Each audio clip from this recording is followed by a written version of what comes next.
Well, hello and welcome back to the series of Deep Thoughts. And in today's chapter, we will talk about the freedom of thought.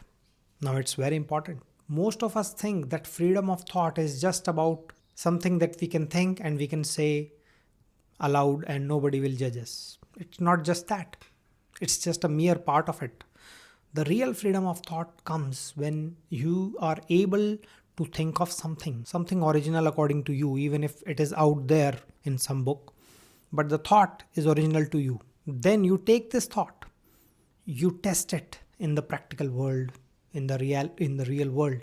And when you test it over a period of time and it turns out to be true, then you take it as a fact and you put it in your life and you use it. In my mindset, this is the real freedom of thought. But there is a big problem. In our households, if even there is one strong personality among the two parents, this freedom of thought is in danger.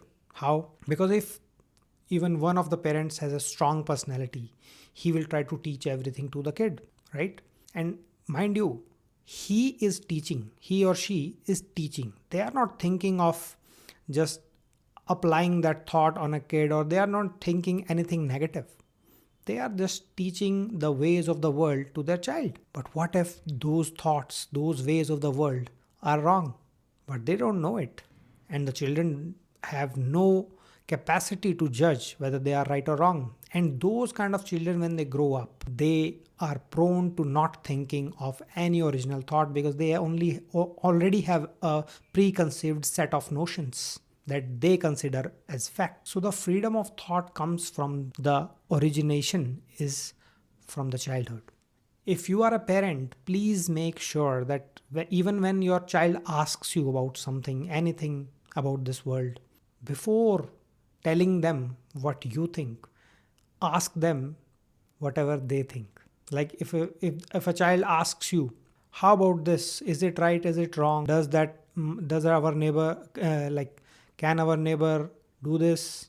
Is he doing a right thing, ethical thing, legal thing? Do not directly answer whatever your perception is. Ask them what do you think, buddy? And then when they tell their thought, ask them to test it in real life.